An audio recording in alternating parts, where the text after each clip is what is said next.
Hello everybody, welcome back to Vignette to Vogue. This is episode 17, vlog 17, and I am giving you a lot of color today.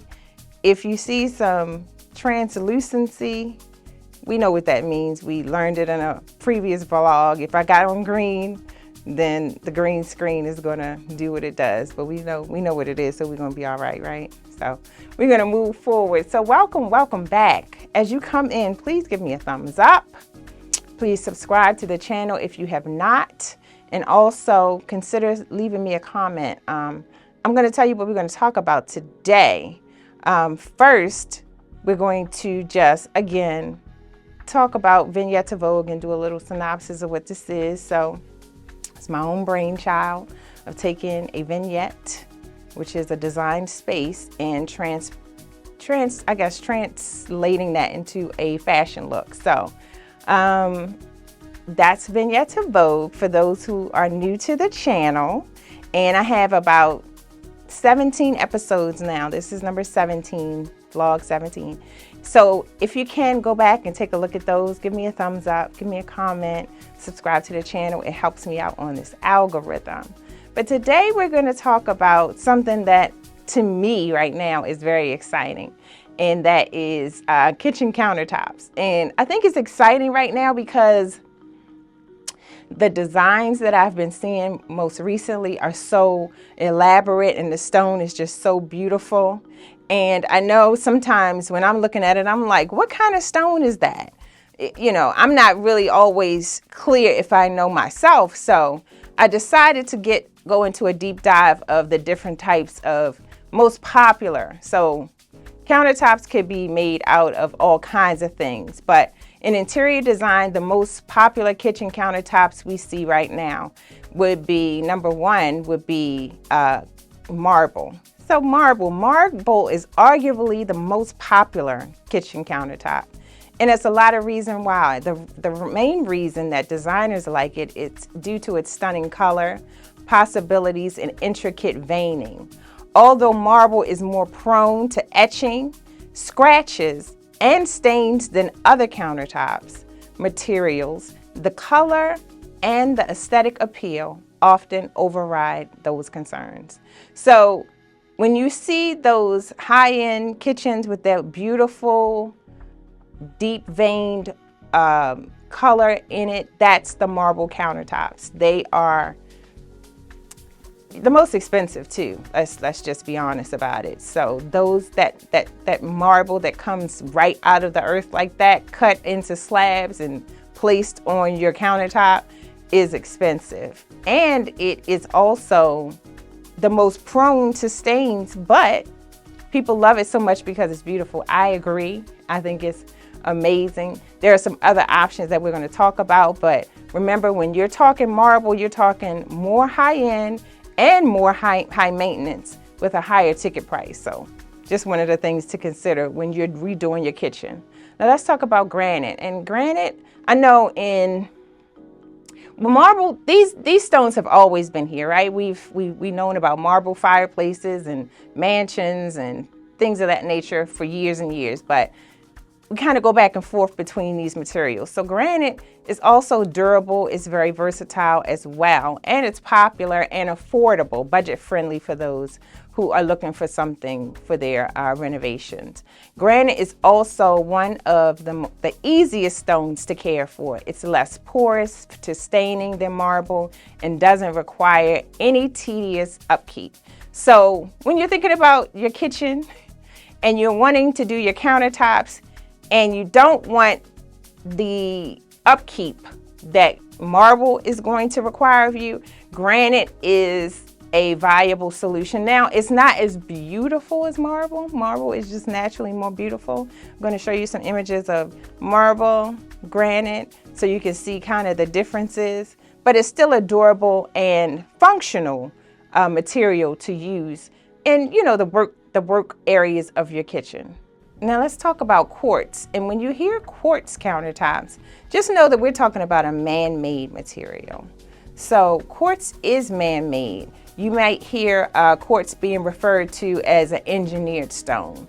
And that is because quartz countertops are made by mixing crushed quartz with resin or plastic and pigment to create a slab of material with a uniform appearance. So a quartz countertop is about 90% raw material and about 10% man-made material to create the slab. So, you know, this is generated, this is kind of created as a slab for you, but not coming out of the earth as like a big chunk of material. And one of the great advantages of quartz is the toughness and low maintenance requirements. Remember, we're trying to, you know, you work in your kitchen, spills happen in your kitchen, you know, red wine, think about, you know, all of the things that can happen in the kitchen, and then you're worried about the actual material being stained by the things you use in a kitchen. A kitchen is one of the, you know, spaces that we use so many different types of items, food items, colored items, staining, heat. So think about that when you're thinking of designing your kitchen. What functions better for you? And quartz is a non-porous stone and is highly resistant to stains, scratches, bacteria, and growth. So again, quartz is, for me, it sounds like one of the materials I would love to put in my dream kitchen.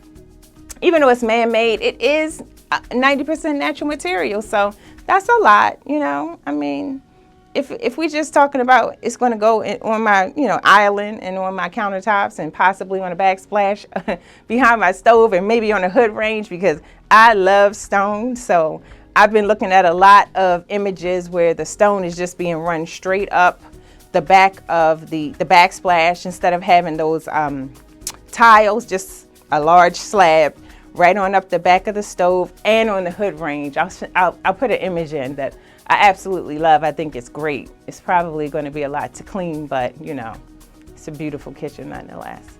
And the last one we want to talk about, keeping in mind that these are not the only materials that could be made for your countertops, but these are the four most common for interior design, is quartzite.